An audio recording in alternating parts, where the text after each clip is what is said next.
'cause I don't give a fuck what you say. Yeah, I'ma do shit my way, so you can go kick rocks. Miguel Ángel Pérez, bienvenido. ¿Qué tal estás, Carlos? Bueno, vamos con el informe del que todo el mundo está hablando, el informe de la UCO, pero vamos a ir sobre todo a la trascendencia, el informe de la UCO sobre Santos Cerdán, a la trascendencia de este informe de cara a lo que aporta, a lo que no aporta, la situación suya, a la relación o a la correlación que puede tener con otros datos que están apareciendo. Santos Cerdán, hay que recordar que es el secretario general actual, al que pone Pedro Sánchez después de haber quitado como secretario general, del resto prácticamente no lo removió, lo quitó de ministro, pero ahí siguió como diputado. Pero bueno, al que quita supuestamente, precisamente porque se destapa el caso de corrupción. Claro, si Santos Cerdán, ahora, con el informe de la UCO encima, con todo el contenido y toda la investigación de la UCO, va y resulta que efectivamente acaba siendo imputado, resultaría que la misma persona que estaba antes, porque es el que le presenta Koldo a José Luis Ábalos, el que da el lanzamiento de la trama, por decirlo de alguna manera, a José Luis Ábalos, más de nuevo Santos Cerdán, todos ellos designados por Pedro Sánchez, habrían estado manteniendo esa actuación que desde luego a ojos de la UCO estaría siendo delictiva. Si eso ocurre así, Miguel Ángel, digo yo que a lo que estamos apuntando es a Pedro Sánchez, sí o sí. Así es, Carlos. Yo creo que ya estamos hablando, algunos se han escudado en que Ábalos pues ya no está en el gobierno, ya no está en el Partido Socialista, ya no es la mano derecha de Pedro Sánchez. Bueno, pues Santos Cerdán ahora sí es la mano derecha de Pedro Sánchez del Partido Socialista, ¿no? Su fontanero personal, el que le ha hecho pues todas las negociaciones sucias con independentistas catalanes, en Bélgica, con Puigdemont, etcétera, etcétera. Con Bildu, con los proetarras ha sido él también. Efectivamente, o sea, todas las negociaciones turbias las ha liderado y las ha capitaneado Santos Cerdán. Y ahora ya, pues con el informe de la UCO, obviamente Santos Cerdán queda en una situación insostenible. Es decir, el magistrado del Tribunal Supremo, Leopoldo Puente, para poder pedir la imputación de un aforado necesita indicios potentes. Obviamente con el informe de la UCO tiene esos indicios potentes y ya el siguiente paso va a ser otra vez entrar en la dinámica de lo que sucedió con José Luis Ábalos cuando se pidió su imputación por parte del Tribunal Supremo. Es decir, Leopoldo Puente pues analizará el informe, etcétera, y entendemos que ahí decidirá investigar los hechos contra Santos Cerdán, lo que significará en un momento dado pues darle al propio Santos Cerdán la posibilidad de declarar voluntariamente tal y como fija la ley y en paralelo solicitar a la presidencia del Congreso de los Diputados el correspondiente suplicatorio. Una vez pues el suplicatorio fuera concedido, pues ya Leopoldo Puente, digamos, ya tendría la posibilidad de citarle oficialmente como investigado a Santos Cerdán y obviamente ahí ya se entraría de lleno a investigar el famoso patrimonio de Santos Cerdán, esas propiedades, bienes inmuebles y también vehículos sospechosos y que llevan pues hablándose de ellos durante los últimos meses. Santos Cerdán ha aparecido ya en la famosa denuncia de Víctor Aldama. Él aseguró que le había entregado en dinero en metálico 400.000 euros a José Luis Ábalos, 250.000 euros a Koldo García Izaguirre y añadió, bueno, de un largo listado, aparecía Ángel Víctor Torres, etcétera, pero aparecía Santos Cerdán.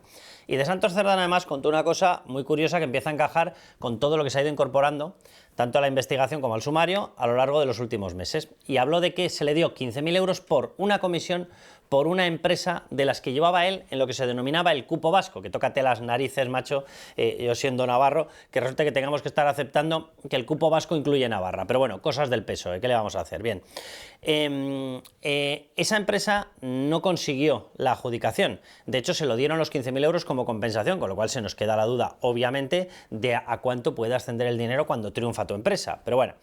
De ese tipo de empresas relacionadas con el cupo vasco, cupo navarro, resulta que habrían aparecido ya al menos 2 relacionadas con obras públicas y una relacionada con contratos de mascarillas. Una de ellas va y resulta que además la cita Isabel Pardo de Vera. Y dice, Koldo García Izaguirre y José Luis Ábalos tenían mucho interés en, y da 2 nombres. Una de ellas es una adjudicación que parece que corresponde a Construcciones Murías, una empresa vasca que habría recibido un contrato de 54 millones de euros de Adif. Claro, por eso tenía conocimiento la presidenta de Adif, Isabel Pardo de Vera. ¿Hasta dónde puede llegar la entrada a Miguel Ángel o la parte estructural en la que ha formado parte este hombre, Santos Cerdán, de la trama? Pues yo creo que ahora mismo, Carlos, se abre una puerta enorme y que además no sabemos o no somos conscientes de las consecuencias que puede parar. porque obviamente una vez se acredita en un informe de la UCO, efectivamente Santos Cerdán pues ha podido cobrar presuntas comisiones ilegales a cambio de adjudicaciones públicas, y todo esto lo ponemos en el guión de Víctor de Aldama, porque si nos damos cuenta, las declaraciones de Víctor de Aldama en la Audiencia Nacional y en el Supremo se han convertido en el guión de la investigación. Aldama es el guionista de la investigación y todo lo que ha desvelado Aldama en sede judicial se va cumpliendo punto por punto. Entonces, si tenemos en cuenta el guión de Víctor de Aldama y se acreditan, como parece, pues obviamente ese cobro de mordidas, nos lleva a la siguiente fase de la investigación, que es cuántas mordidas se cobraron y quiénes. Y claro, ahí recordamos el guión de Víctor de Aldama, que señaló a José Luis Ábalos de cobrar comisiones ilegales, señaló a Koldo García por cobrar comisiones ilegales, a Santos Cerdán y, importantísimo, dijo que muchas de esas comisiones iban a parar al Partido Socialista. Es decir, sí. Se está abriendo la puerta, Carlos, a entrar ya de lleno a la investigación de la presunta financiación ilegal del Partido Socialista, y todo ello siguiendo paso por paso y punto por punto el guión desvelado por el empresario Víctor de Aldama en sede judicial, que recordamos ha sido respaldado ya al menos públicamente en 2 autos por el magistrado del Tribunal Supremo, Leopoldo Puente. Es que ahí te quería entrar. Vamos a ver, todavía Carmen Pano, que es una de las personas que ha denunciado que ella llevó físicamente bolsas con dinero a la sede de Ferraz, a la sede del PSOE, todavía no ha identificado la persona que le hizo la recepción del dinero, de las bolsas. Bien, pero Víctor de Aldama sí que ha contado que la entrega de dinero a Santos Cerdán se hizo en el bar de enfrente de Ferraz. De hecho, él dijo, si hay una grabación, la grabación de seguridad tiene que haberlo captado. Y dice, se nos tiene que ver entrar, creo que era a él primero el orden, después a Koldo García Izaguirre, después en tercer lugar a Santos Cerdán. Creo que lo narró así. Y él añadió, si no se han borrado. Yo no sé, porque el hecho de que tú entregues el dinero en el bar de enfrente de la sede del PSOE, hombre, llamativo es un rato. Si buscas un sitio discreto, lógicamente no eliges ese sitio. Bien, si lo entregas ahí, podría ser porque el dinero, una parte era para él, otra parte era para el partido. Santos Cerdán podría ser la persona que de momento sigue tapando Carmen Pano y dice que no va a identificar porque no se acuerda de quién era la persona que le recogió el dinero. Yo particularmente no lo sé, no, porque no ha dado ningún detalle adicional de esa persona. Pero a mí se me hace muy extraño que Carmen Pano lleve bolsas de dinero de financiación a un partido y se lo entregue al primer señor que pase por ahí. Eso no hay quien se lo crea. Pues yo creo que, Carlos, acabas de poner ahí una incógnita en la mesa que yo no me había planteado y que la verdad es que tiene toda la razón del mundo.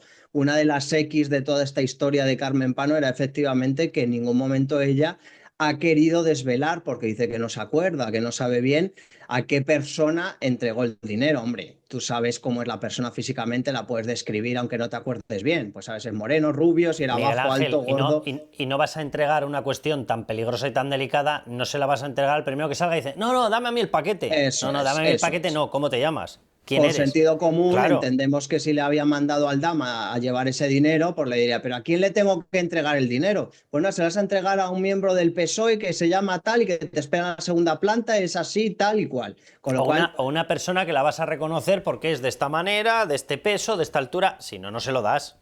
Claro, claro. Entonces, claro, aquí ya la cuestión es que efectivamente estas entregas, como dice Aldama, de dinero a nada más y nada menos que el número 2 del Partido Socialista, que es Santos Cerdán, en las inmediaciones de Ferraz, donde ya dijo Carmen Pano que ella también entregó dinero.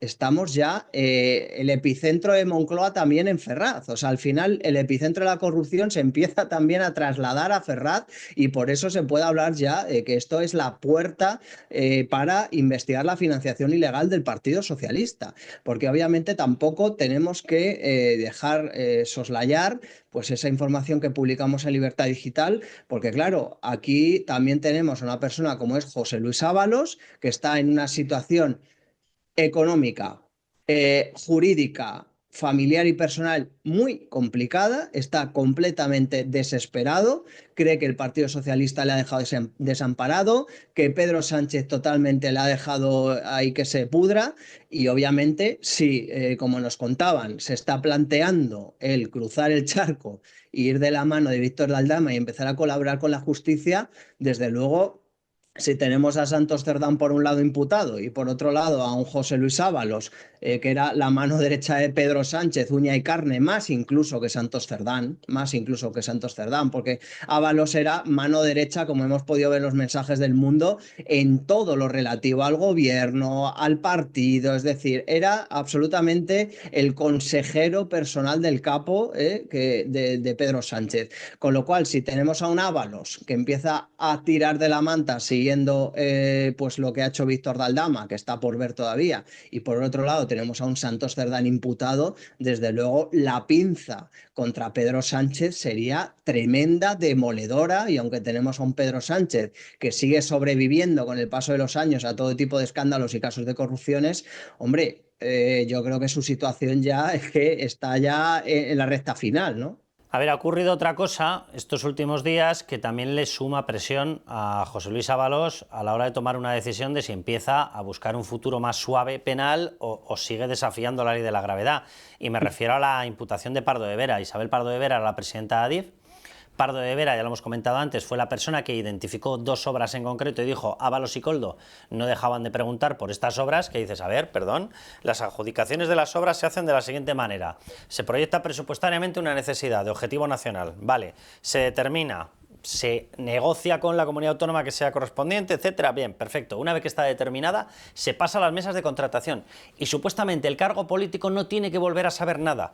Cualquier cosa que sepa de ello pasa a ser absolutamente y automáticamente ilegal. Bien, pues Pardo de Vera, presidenta de Adif, una de las grandísimas contratistas y dependiente directamente de José Luis Ábalos, asegura que Ábalos y Koldo estaban preguntando. Bien, una de las dos obras que ya ha identificado, pero es una de las 50 y pico para que aparecían en un listado como potenciales, y de las, no me recuerdo ya en este momento si eran 7 o 8, que aparecían en el manuscrito de Koldo como ya directamente adjudicadas bajo coima, bajo una comisión ilegal.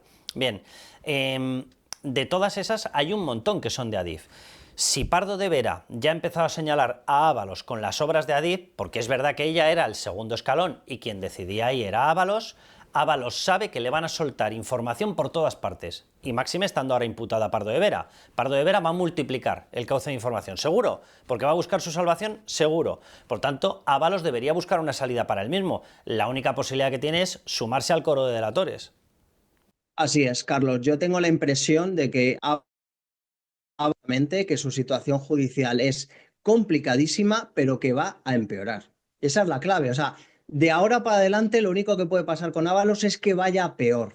Que vaya a peor. Precisamente uno de los motivos es por lo que tú acabas de hablar. Y yo también tengo pues la intuición, la información, yo creo que Aldama sabe muchas cosas de Ábalos que todavía no ha querido decir para no digamos, perjudicarle más, dejando esa posible puerta abierta a que se una a él para acabar con el gobierno y con el Pedro Sánchez.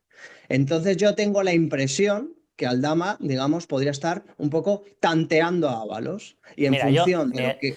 Miguel Ángel, por la información que me llega a mí del entorno de él, de Víctor de Aldama, y por distintas conversaciones, personas de las que guarda material de alto voltaje: Begoña Gómez, Javier Hidalgo, José Luis Ábalos y Santos Cerdán. Y no me digas por qué en los últimos tiempos se nota una animadversión especial por Santos Cerdán. No lo sé, no sé por qué.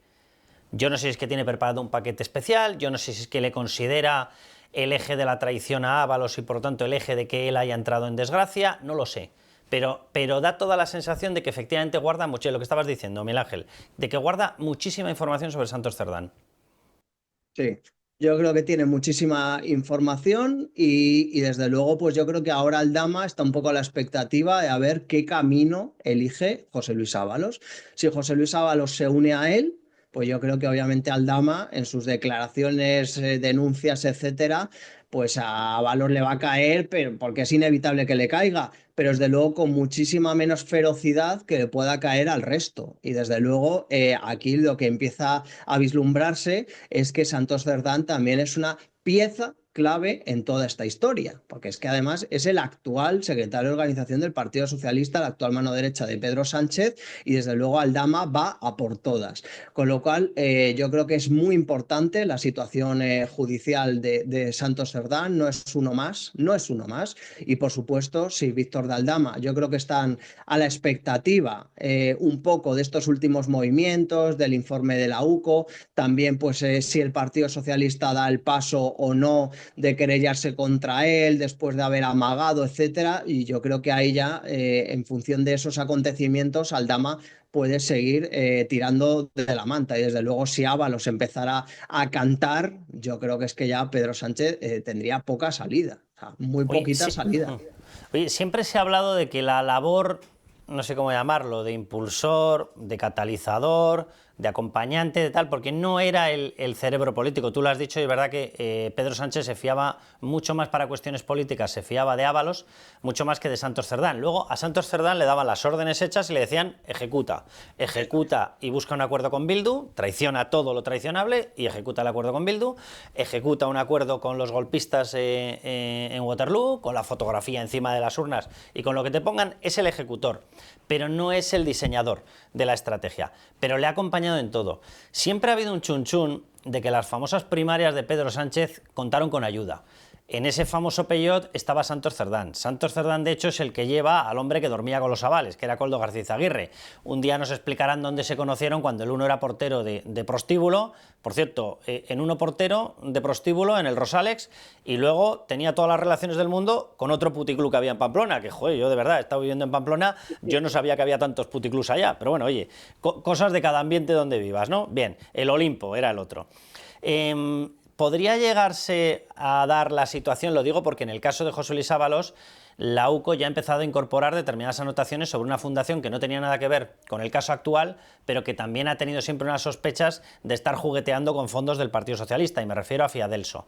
¿Podría darse el caso de que se llegase a analizar cómo colaboró Santos Cerdán con las primarias de Pedro Sánchez?